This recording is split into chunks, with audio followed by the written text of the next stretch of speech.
হৃদ মায়ার প্রেমগাথা লিখেছেন রিক্তা ইসলাম মায়া। আজকে থাকছে উপন্যাসটির শেষ পর্ব। উপন্যাস পাঠে আছি আমি তারিফ। পড়ন্ত বিকেল, রক্তিম সূর্য পশ্চিম দিগন্তে হেলে পড়েছে, তার শেষ আলোয় রাঙা পৃথিবী। এমন এক সোনালি বিকেলে ঝুঁয়ের মন ভালো নেই, যদিও খানবাড়ি আজও গমগম করছে অতিথিদের পদচারণায়। আজ মায়া লন্ডনে যাওয়ার তৃতীয় দিন, আর তার অনুপস্থিতিতে জুঁই অনুভব করছে এক গভীর শূন্যতা। উপরন্তু নিহাল খানের নির্বাচন নিয়ে আয়নের তুমুল ব্যস্ততা জুঁইয়ের একাকিত্বকে আরও বাড়িয়ে তুলেছে। মায়ার মা রেহানা বেগমকে কাল আরিফ এসে নিয়ে গেছে। শোনা গিয়েছিল আরিফের বাবা শফিকুল ইসলাম দীর্ঘদিনের মনোমালিন্যতা ভুলে চট্টগ্রাম এসেছিলেন ফাহাদের সঙ্গে। রেহানা বেগম ও ওনার নতুন পুত্রবধূ ফিহাকে সঙ্গে নিয়ে আশুগঞ্জ ফিরতে। ফাহাদ গতকাল শ্বশুরবাড়িতে গিয়েছিল বউকে ফেরাতে। অনেক বুঝিয়ে শুনিয়ে ক্ষমা চেয়ে অবশেষে মুক্তাকে নিয়ে খানবাড়িতে ফিরেছে সেও। মুক্তার অবশ্য মায়ের সঙ্গে দেখা হয়নি, তার আগে হৃদ মায়া পাড়ি জমায় লন্ডনে।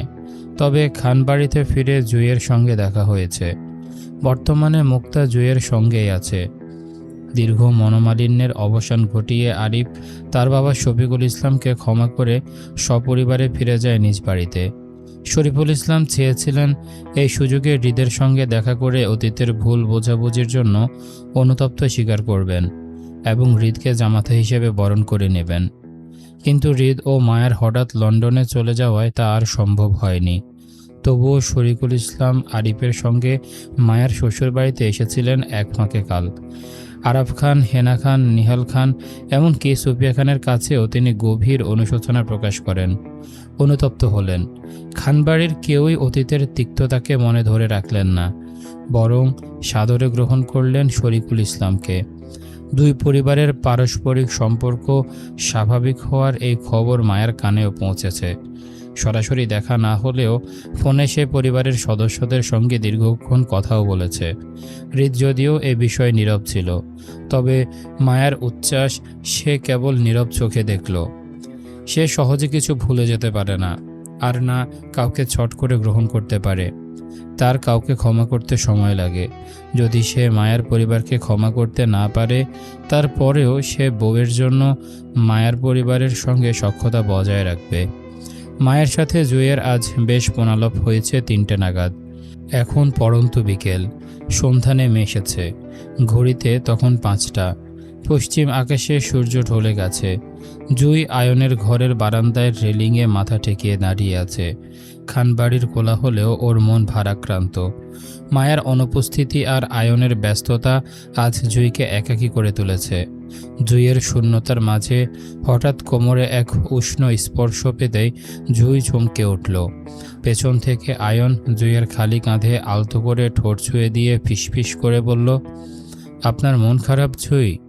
আয়নের উপস্থিতিতে জুঁইয়ের ভয়ার্ত মন শান্ত হলো। অত্যন্ত স্বাভাবিক ভঙ্গিতে জুঁই আয়নের বুকে পিঠ ঠেকিয়ে আকাশের দিকে তাকিয়ে বলল, না। আয়ন জুঁইকে টেনে নিজের দিকে ঘুরিয়ে জুঁইয়ের চোখে চোখ রাখল। জুঁইয়ের গালে আসা এলোমেলো চুলগুলো কানের পিছনে গুছিয়ে দিতে দিতে বলল, আপনার শ্বশুর বাড়িতে যাবেন জুঁই? আমার বাবা মায়ের সাথে দেখা করতে লন্ডনে যাবেন? আয়নের কথায় জুঁই বিস্মিত হলো। হতবাক গলায় বলল, লন্ডনে? আয়ন জুঁইয়ের হতবাক মুখটার দিকে তাকিয়ে জুঁইয়ের গালে হাত রেখে খুব স্বাভাবিকের ন্যায় আয়ন বলল, আম্মু বেশ কয়েকদিন ধরে ওনার ছেলের বউকে দেখার আবদার জানাচ্ছিলেন। ব্যস্ততার কারণে আপনাকে নিয়ে যেতে পারিনি এতদিন। এখন চলুন না জুঁই, ঘুরে আসি। আপনার শ্বশুর বাড়িতে যাওয়াও হলো, সঙ্গে আমার প্রথম হানিমুনটাও করাও হলো। আয়নের কথায় জুঁই লজ্জায় নত মস্তিষ্কে হতেই আয়ন হাসল। জুঁইয়ের ওপর খানিকটা ঝুঁকে নাকে নাক ঘষে আয়ন মহাচ্ছন্ন গলায় বলল, কি যাবেন জুঁই? নত মস্তিষ্কের জুঁই লজ্জায় তৎক্ষণাৎ সম্মতি দিয়ে উত্তর করতে করতে সে দুহাতে আয়নকে ঠেলে নিজের থেকে দূরে সরাতে চাইল। কিন্তু আয়নকে সরাতে না পেরে জুঁই প্রসঙ্গ পাল্টে বলল, আপনার আম্মু আব্বু বাংলাদেশে আসেন না কখনো? আসে, কিন্তু খুব কম। আসলে আমার আব্বুর ব্যবসা বাণিজ্য সব লন্ডনে, সেজন্য আব্বুর ব্যস্ততার কারণে আম্মুর বাংলাদেশে আসা হয় না তেমন। তাহলে আপনি যে বাংলাদেশে থাকছেন, আপনিও কি বাংলাদেশ ছেড়ে লন্ডনে সেটেল হবেন নাকি? হুম, না, আমার আপাতত লন্ডনে সেটেল হওয়ার ইচ্ছা নেই। তবে আমাদের ছেলে মেয়েদের পড়াশোনার জন্য হয়তো কয়েক বছরের জন্য লন্ডনে সেটেল হতে পারি। ওরা যখন নিজের বুঝতে শিখবে তখন আমরা আবার বাংলাদেশে ফিরে আসব। তারপরেও লন্ডনে সেটেল হব না, বাংলাদেশেই থাকব। আয়নের মুখে ভবিষ্যৎ ছেলে মেয়েদের নিয়ে কথা শুনতে জুই লজ্জায় গুটিয়ে গেল। জুইকে হঠাৎ লজ্জা পেতে দেখে আয়ন প্রথমে বুঝতে না পারলেও পর মুহূর্তে বিষয়টি অনুধাবন করেই সে হতাশ গলায় বলল, আপনি এখন আমাদের ছেলে মেয়েদের কথা শুনে লজ্জা পাচ্ছেন জুই? এত দিনেও আপনার লজ্জা ভাঙাতে পারলাম না। তাহলে আমি বাবা হব কবে? আমার আগে যদি হৃদ বাবা হয়ে যায় তাহলে আমার ছেলে কেস খেয়ে যাবে জুই। হৃদ যে তেড়ালো, ও তো মেয়ে বিয়ে দিতে চাইবে না আমার ছোট ছেলের কাছে। আমার ছেলের ভবিষ্যৎ বলে কথা, আপনি তো আমার ছেলেকে বিপদে ফেলে দিবেন জুই। আয়নের কথা শুনে জুইয়ের লজ্জা আরও বাড়ল। সে মুখ নিচু করে নিতেই আয়ন জুইয়ের থুতনি ধরে মুখটা উপরে তুলে চোখে চোখ রাখল। জুইয়ের গালে আলতো করে চুমু খেয়ে আয়ন বলল, শোনেন জুই, আপনি লজ্জা পাচ্ছেন, এতে আমার কোনো সমস্যা নেই। দরকার হলে আরও লজ্জা টজ্জা পাবেন, আমি সেই ব্যবস্থা করে দিব আপনাকে। কিন্তু তারপরেও আমার ছেলেকে দ্রুত দুনিয়াতে ডাউনলোড করতে হবে, বুঝেছেন? আমি কিন্তু খুব সিরিয়াস। বাবা হয়ে ছেলের ভবিষ্যৎ নিয়ে কোনো রিস্ক নিতে চাই না।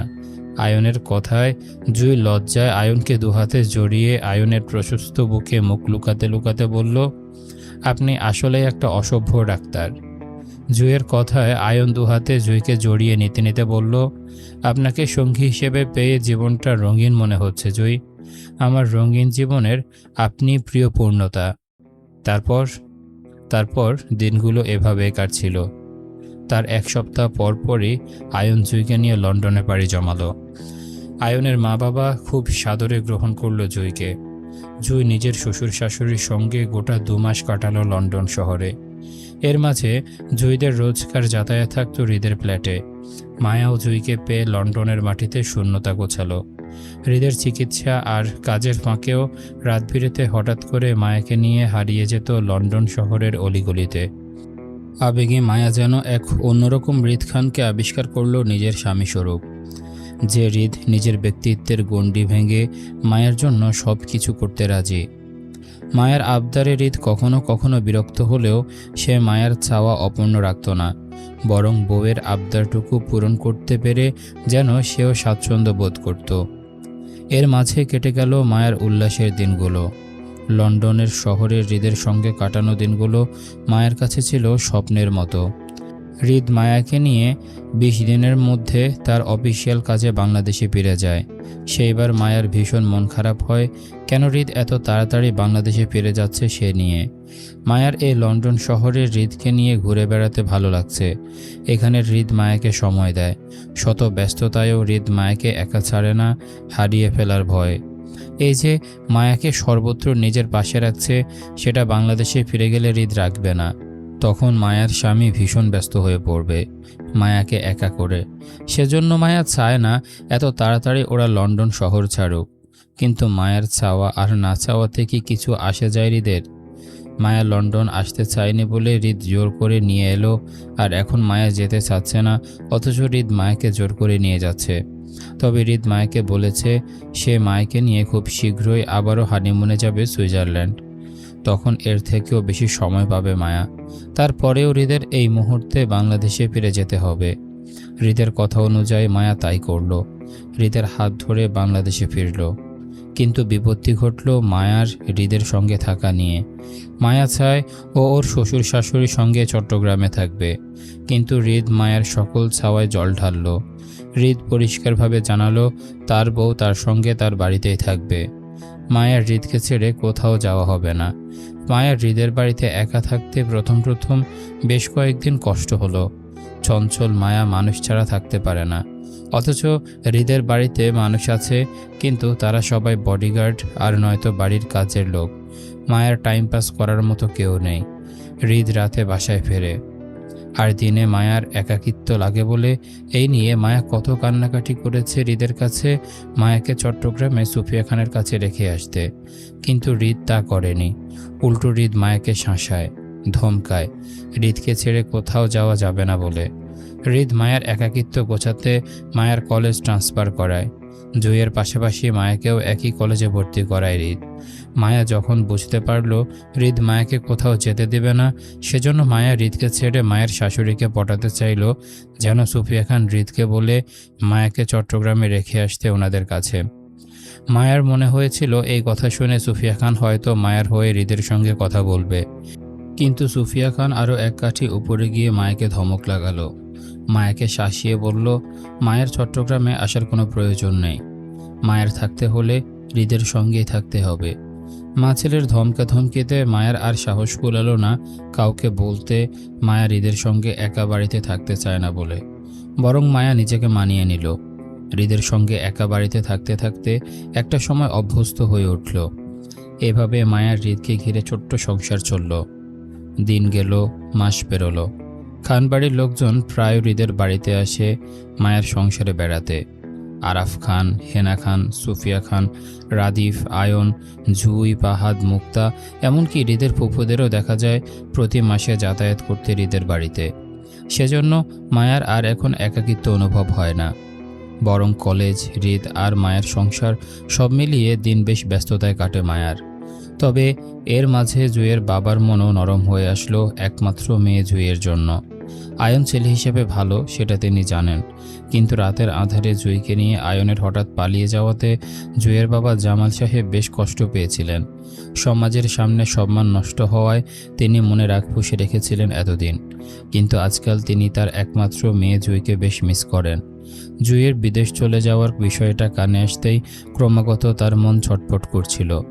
যদিও জুঁই এখন দেশে, সেজন্য তিনি আয়ন ও জুঁইকে গ্রহণ করে আমন্ত্রণ পাঠালেন। আয়ন ও শ্বশুরের আমন্ত্রণ পেয়ে জুঁইকে নিয়ে ছুটে এলো শ্বশুর বাড়িতে। সপরিবারে একত্রে খাওয়া দাওয়া করল। কিন্তু হৃদকে দেখা গেল না মায়ের পরিবারের আমন্ত্রণে আসতে। তবে মায়া এসেছে হৃদকে ছাড়া। নিজ পরিবারের সাথে উৎফুল্লতায় দিন কাটিয়েছে বটে, তবে হৃদকে ছাড়া মায়াও খাবার টেবিলে নিজের পরিবারের সঙ্গে বসেনি। মায়াও দৃঢ় প্রতিজ্ঞা করল, যেদিন সে স্বামীকে নিজের পরিবারের সঙ্গে বসিয়ে একত্রে খাওয়াতে পারবে, সেই দিনই মায়া নিজের পরিবারের অন্ন পানি পান করবে, নয়তো না। বাবার বাড়িতে মায়া আসা যাওয়া থাকবে, কিন্তু মায়া খাবার তখনই খাবে যেদিন মায়ের স্বামীর মান অভিমান ভাঙাতে পারবে।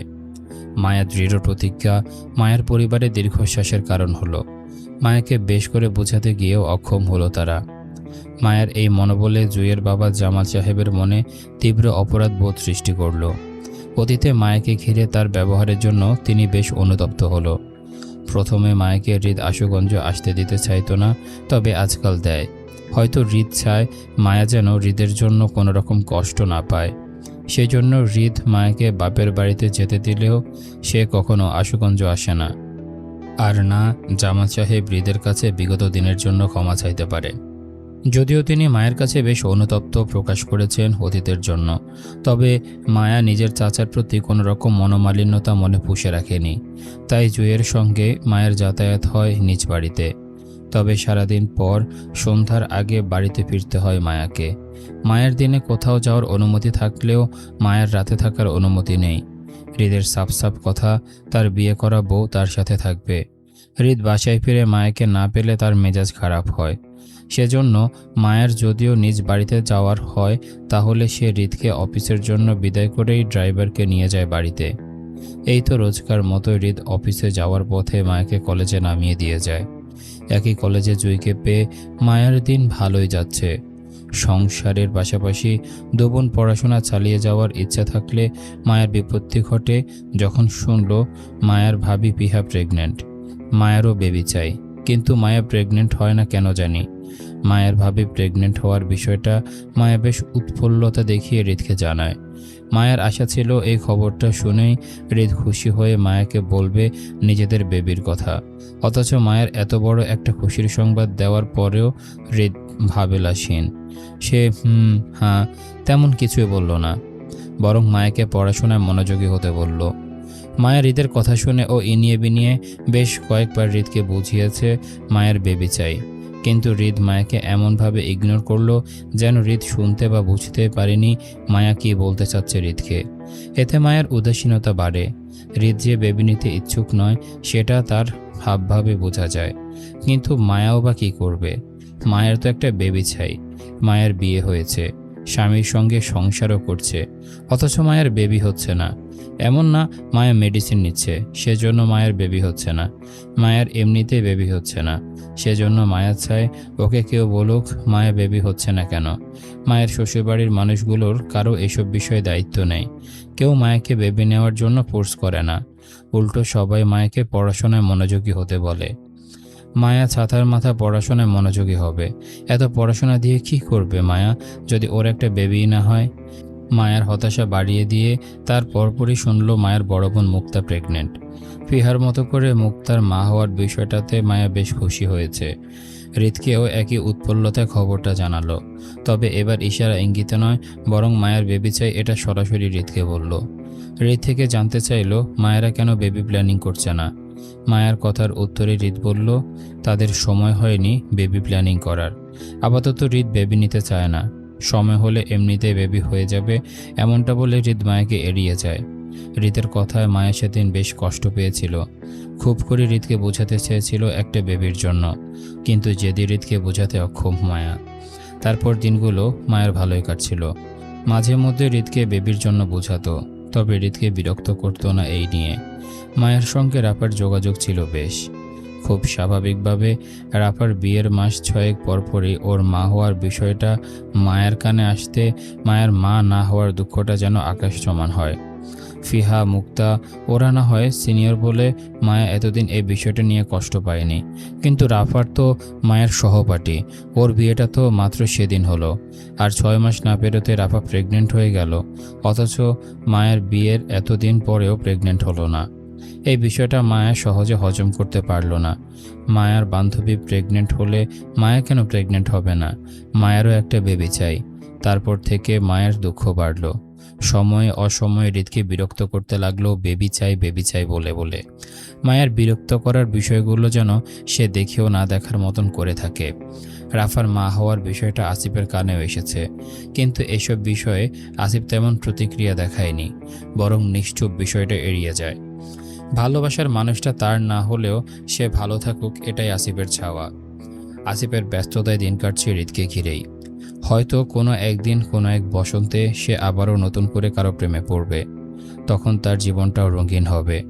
তখন আসিফ রাফার মতো করে আর কাউকে হারাবে না, বরং সঙ্গী করে নেওয়ার মতন শক্ত বাঁধনে আবদ্ধ হবে। জীবন বড়ই অদ্ভুত যে আসিফ ভালোবেসেও রাফাকে হারিয়ে ফেলল, অথচ রাদীপের ভালোবাসার মানুষ থাকা সত্ত্বেও সে গ্রহণ করল না, বরং রাদীপ রাহাকে বিয়ে করবে না বলে মেকে বসল। বিয়ে পাগল ছেলে রাদীপ হুট করে কেন রাহাকে বিয়েতে আপত্তি জানালো সেটা কেউ জানে না, আর না জানতে চায়। রাদীপ স্বেচ্ছায় বলতে না চাইলে কেউ রাদীপের প্রাইভেসি নষ্ট করবে না বা প্রশ্ন করবে না। তবে খানবাড়ির সকলেই বুঝতে পেরেছে রাদীপের সঙ্গে রাহার ব্রেকআপ হয়েছে। ছোট কোনো বিষয় নিয়েছে রাদীপ ভালোবাসার মানুষকে ছেড়ে দেবে না, সেটা খানবাড়ির সকলেই জানে। রাদীপ আবেগী মানুষ, সে ভালোবাসার মানুষের মধ্যে সীমাবদ্ধ থাকতে জানে। রাদীপের গার্লফ্রেন্ড রাহা রাদীপের অনুপস্থিতিতে লন্ডনে কারো সঙ্গে লিভ ইন রিলেশনশিপে জড়িয়ে পড়েছে, এই ব্যাপারটা প্রথমে হৃদের কানে এসেছিল, তারপর রাদীপের। হৃদ আসিফকে দিয়ে রাদীপের কাছে বেশ কিছু আপত্তিকর ডেটা ট্রান্সফার করায় রাহার। তারপর থেকে রাদীপকে মাসখানেকটা নিশ্চুপ দেখা যায়, তবে সে ভেঙে পড়েনি। পুনরায় নতুন উদ্যোগে নিজেকে গোছানোর চেষ্টা চালালো। নিহাল খানের সঙ্গে রাদীপকেও দেখা যায় রাজনৈতিক মাঠে।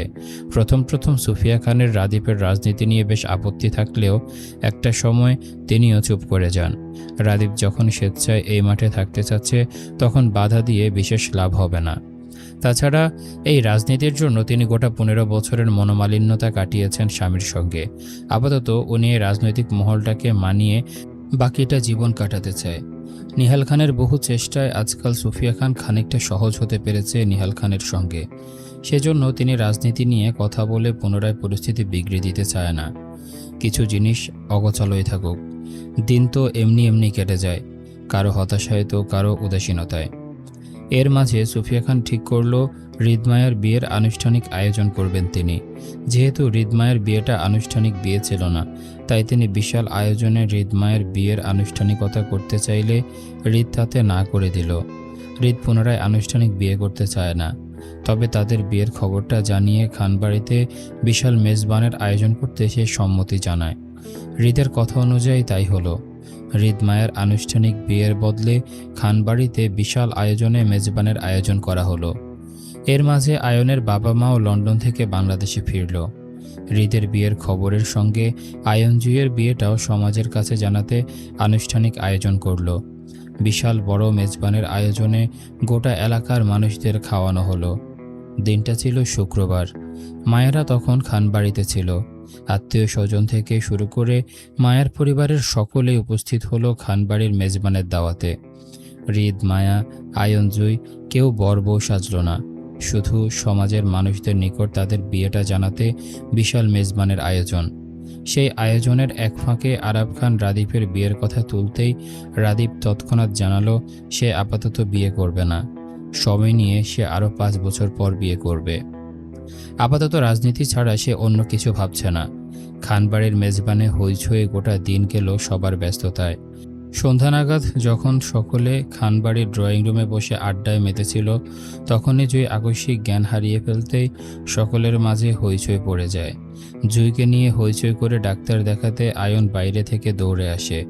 জুঁইয়ের চেক আপের পাশাপাশি শারীরিক দুর্বলতা আর জুঁইয়ের প্রেগনেন্সির বিষয়টা খান পরিবারের ডাক্তার জানাতেই সকলের মাঝে বিশাল হইচই লেগে গেল জুঁইকে ঘিরে। মায়ের পরিবার, জুঁইয়ের মা বাবা সকলেই জুঁইকে ঘিরে আনন্দটুকু প্রকাশ করতে মায়া সেখানে উপস্থিত রইল চুপচাপ। হৃদ ব্যস্ততা চাপিয়ে সবে বাড়িতে ঢুকেছিল। বসার ঘরে সকলের মুখে মুখে শুনতে পেল আয়নের বাবা হওয়ার কথাটি। আয়ন বাবা হবে, এতে হৃদের সমস্যা নেই। হৃদের সমস্যা হলো তার আধা পাগল বউকে নিয়ে। একে একে সকলে মা হওয়ার ব্যাপারটা নিয়ে মায়া হৃদকে এতদিন বেবির জন্য বিরক্ত করত। এখন জুঁইয়ের মা হওয়ার বিষয়টা নিয়ে নিশ্চয়ই হৃদের উপর রেগে যাবে। কেন তার বউ মা হচ্ছে না এই নিয়ে। হৃদ জুঁইয়ের মা হওয়ার কথাটি শোনার সঙ্গে সঙ্গে বসার ঘরে মায়ের খোঁজ করল। মায়ের প্রতিক্রিয়া দেখার জন্য আশেপাশে দৃষ্টি বুলিয়ে মায়ের খোঁজ করতে করতে দেখতে পেল ড্রয়িং রুমের এক কোণায় দাঁড়িয়ে মায়া হৃদের দিকে রক্তিম চোখে তাকিয়ে আছে। ব্যাপারটা এমন না যে মায়া অতি রাগে হৃদের দিকে রক্তিম চোখে তাকিয়ে আছে, বরং মায়া কান্না আটকাতে চেয়ে হৃদের দিকে টলমল রক্তিম চোখে তাকিয়ে আছে। মায়ের অশ্রুভেজা চোখ দেখে হৃদ আর মায়ের দিকে এগোলো না।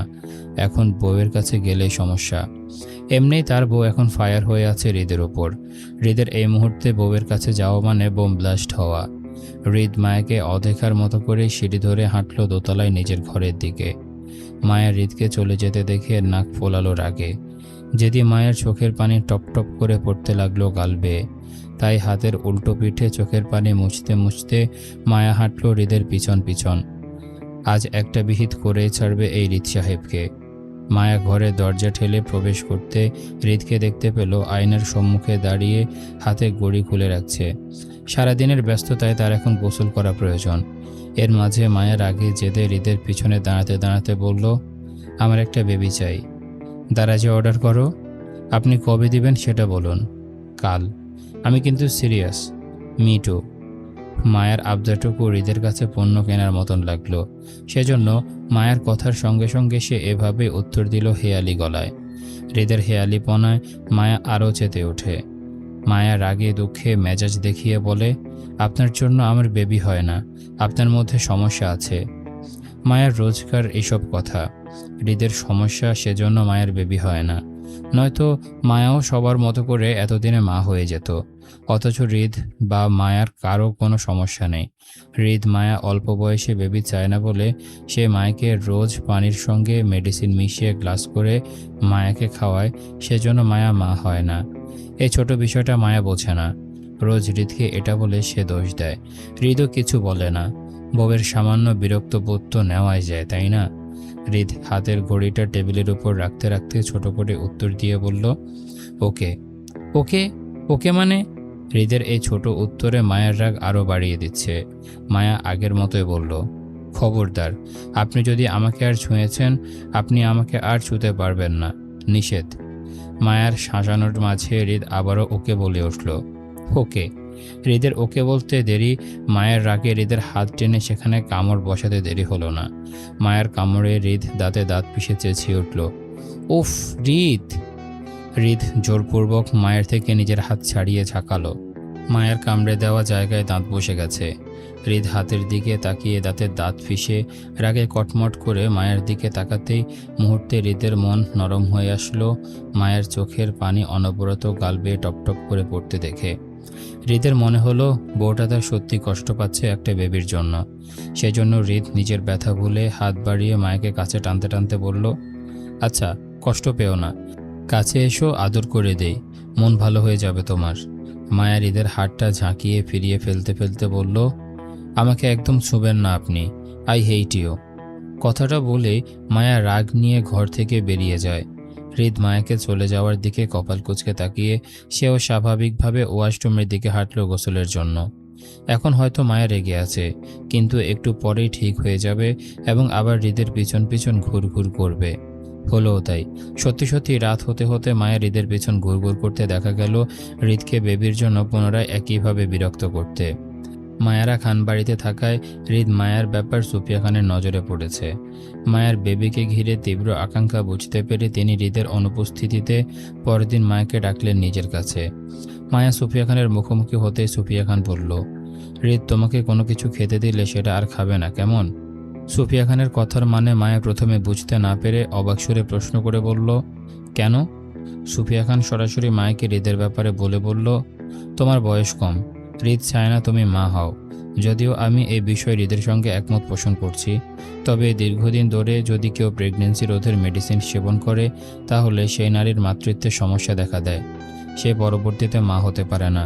তোমরা একত্রে সংসার করছো প্রায় 7-8 মাসেরও বেশি হয়েছে, সেজন্য আমার মনে হচ্ছে তোমার আপাতত ওইসব মেডিসিন সেবন বন্ধ করা উচিত, নয়তো হৃদের ভুলের জন্য তুমি নিজের মাতৃত্বের স্বাদ হারাতে পারো। এজন্য বলছি, হৃদ তোমাকে কোনো কিছু খেতে দিলে সেটা আপাতত খেও না। আমার মনে হচ্ছে হৃদ তোমাকে মাতৃত্ব রোধের মেডিসিন কোনো কিছুর সঙ্গে মিশিয়ে খাওয়াচ্ছে। হৃদকে ব্যাপারটা বলতে যেও না, তবে ওর দেওয়া কিছু খেতে সতর্কতা অবলম্বন করবে, বুঝেছো? সুফিয়া খানের কথায় মায়ের মাথায় আকাশ ভেঙে পড়ার মতন মাথা চক্কর দিয়ে উঠল। এই জন্য মূলত মায়া এতদিন যাবৎ কনসিভ করতে পারছে না। মায়ের এত কান্না, এত আহাজারি কি এই লোকের মন গলাতে পারেনি? এত কিসের জেদ এই লোকের বেবি না নেওয়ার পেছনে? মায়ের সমবয়সী মেয়েরা কি মা হচ্ছে না? তাহলে মায়ের মা হতে সমস্যা কোথায়? মায়া হৃদের প্রতি আকাশ সমান অভিমান থাকার পরেও হৃদের সামনে সেটা প্রকাশ করল না। যদি মায়া এই মুহূর্তে হৃদের সামনে এসব নিয়ে রাগ প্রকাশ করে তাহলে হৃদ বুঝে যাবে মায়া যে জেনে গেছে হৃদের গোপন বিষয়টা। তখন হৃদ সতর্ক হয়ে মায়াকে আর মা বেবি নিতে দিবে না। এর থেকে বরং মায়া নিজের রাগ নিজের কাছে পুষে রেখে সে একাই বেবি প্ল্যানিং করুক। যখন মায়া প্রেগনেন্ট হবে তখন এই লোক এমনিতেই শাস্তি হবে। মায়াও দেখিয়ে দেবে মায়ার স্বামীর থেকে মায়াও কম চালাক না। এরপর থেকে মায়া আর হৃদকে বেবি চাই বলে বিরক্ত করে না, আর না হৃদের দেওয়া কিছুই খায়, এমনকি পানিটুকু পর্যন্ত নয়। হৃদের সামনে খাওয়ার নাটক করলেও মায়া সেটা খায় না।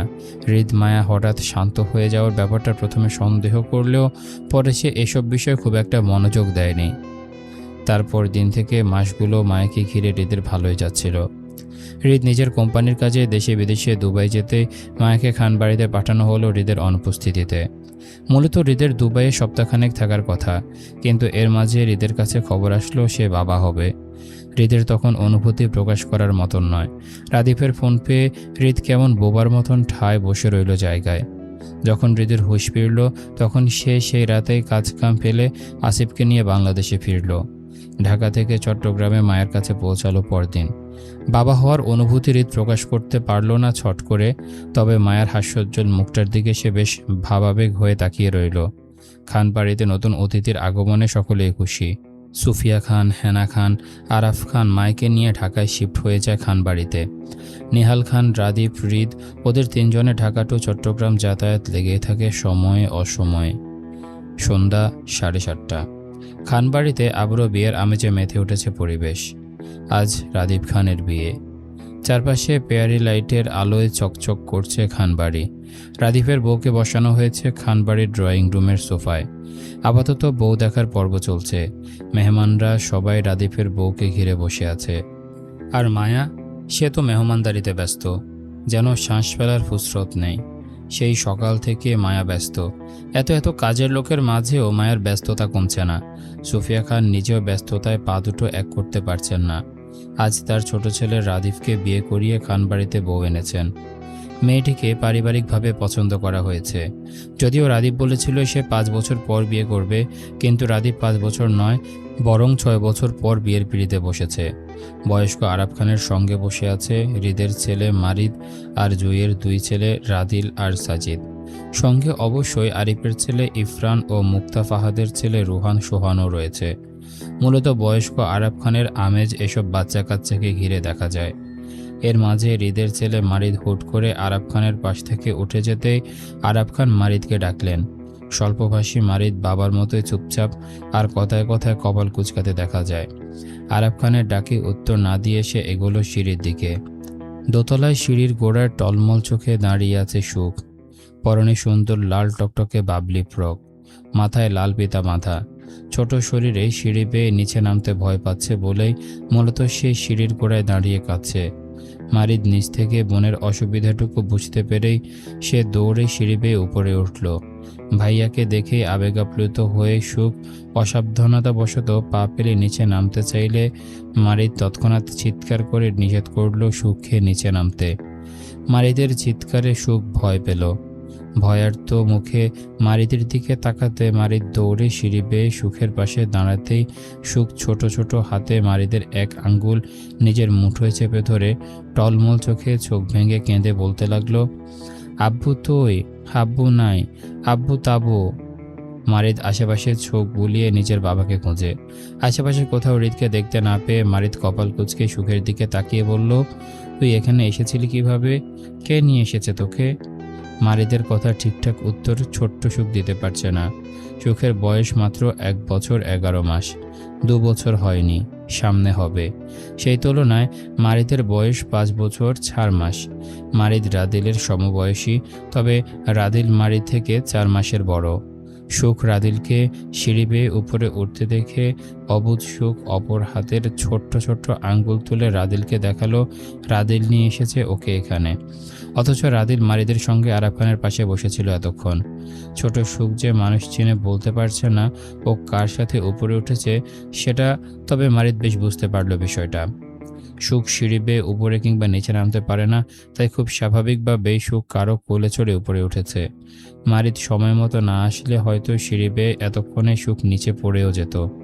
মারিদ কপাল কুঁচকে সুখের আঙ্গুল তাকের দিকে তাকাতেই রাদিলকে দেখল সিঁড়ি থেকে বেশ বড়সড় সাইজের একটা আম কুড়াতে। এই আমটা তখন সুখের হাত থেকে পড়েছে রাদিলকে দেখাতে গিয়ে। সাইজে বড় হওয়ায় আমটা সামলাতে বেশ বেগ পেতে হয় সুখকে। তারপরেও সারাক্ষণ হাতে আম নিয়ে ঘুরবে মেয়েটা। সুখের হাতে আমটা পড়ে যেতেই সুখ পুনরায় কেঁদে উঠল আমটার জন্য। কিন্তু চঞ্চল রাদিল সুখের কান্না বাড়িয়ে তৎক্ষণাৎ সুখের সামনে আমটাকে কামড় বসাতেই সুখ চেঁচিয়ে কেঁদে উঠল। মারিদ বিরক্তি চোখে রাদিলের কাণ্ড দেখে সুখকে কোলে নিল। দিন দিন রোজকার অভ্যাস হয়ে দাঁড়িয়েছে রাদিলের ছোট্ট সুখকে কাঁদানো। রোজ নিয়ম করে সুখকে না কাঁদালে যেন চলেই না ওর। আর এই বিষয়টায় বেশ বিরক্ত হয় মারিদ। একটা মাত্র বোন তার, খুব আদরের। সে এবং তার বাবা দুজনই বোনকে খুব আদর করে। যেখানে রাদিলের সুখকে কষ্ট দেওয়াটা পছন্দ নয় মারিদের। মারিদ সুখকে কোলে নিয়ে দুষ্টু রাদিলকে ঠেঙ্গিয়ে কিচেনে গেল। ফ্রিজ থেকে আম খুলে দিতে সেখানে হাজির হলো আরিফের মেয়ে পরি। ভাত খাওয়ার এঁটো হাতে মারিদের সাদা শার্টটি টেনে ধরতে মারিদ কপাল কুঁচকে নিচে তাকায়। তখনই পরি মায়ার মতো করে বলল, একটা আম তাও। পরির এঁটো হাতে মারিদের সাদা শার্টটি চেপে ধরায় ভীষণ রেগে গেল মারিদ। পরির থেকে শার্ট ছাড়িয়ে ধমক দিতেই মারিদের ভয়ে পরি আর সুখ দুজনে কেঁদে উঠল। তখনই মারিদ পুনরায় ধমক দেওয়ার আগেই সেখানে হাজির হয় রাদিল। পরীকে কাঁদতে দেখে সে চট করে পরীকে খুলে নিয়ে বাইরের দিকে চলে যেতে কিচেনে মায়া প্রবেশ করলো। সুখকে কাঁদতে দেখে মায়া মারিদের কাছে জানতে চেয়ে বলল, কি হয়েছে মারিদ? বোন কাঁদছে কেন? মারিদ বাধ্য ছেলের ন্যায় মায়াকে সবটা জানিয়ে বলল, কে যেন ওকে দোতলায় সিঁড়ির গোড়ায় রেখে এসেছিল আম্মু, এজন্য ও ভয় পেয়ে কাঁদছে। মায়া দ্রুত এগিয়ে এসে সুখকে কোলে তুলে নিল। সুখের অশ্রু ভেজা গাল মুছে দিতে দিতে আদুরে গলায় বলল, কি হয়েছে আম্মু, ব্যথা পেয়েছো? না, আর কেঁদো না। মায়ের আদরের সুখ ঠোঁট ভেঙে কেঁদে আদুরে গলায় বলল, আব্বু তুই, আব্বু নাই, আব্বু নাই। মায়ার মেয়ের অশ্রুভেজা গাল পুনরায় মুছতে মুছতে মারিদের কাছে হৃদের কথা জানতে চাইবে, তখনই কিচেনে হাজির হয় হৃদ। মেয়ের কান্না সে দূর থেকে শুনতে পেয়ে সে ছুটে এসেছে। মায়ের থেকে সুখকে নিয়ে কোলে তুলতে আদরের সুখ ঠোঁট বেঁকে কেঁদে উঠল বাবার কাঁধে মাথা রাখতে রাখতে। হৃদ মেয়েকে শান্ত করতে করতে বিরক্তি গলায় মায়াকে বলল, কি হয়েছে? ও কাঁদছে কেন? কি করেছো তুমি? আমি কিছু করিনি, আপনার মেয়ে ভয় পেয়েছে হয়তো সেজন্য কাঁদছে। মায়ার কথায় হৃদ বিরক্তিতে কপাল কুঁচকায়। সে কতবার বলেছে তার ছেলে মেয়েদের একা না ছাড়তে, খেয়াল রাখতে। এই নারী তার কথা শুনলে তো। হৃদ মারিদের সামনে মায়াকে ধমক দিতে চাইল না, বরং সুখকে শান্ত করতে করতে মারিদকে জিজ্ঞাসা করে বলল, তুমি খেয়েছো মারিদ? দাদির সঙ্গে খাবো। খুবই অল্প কথায় উত্তর দিল মারিদ।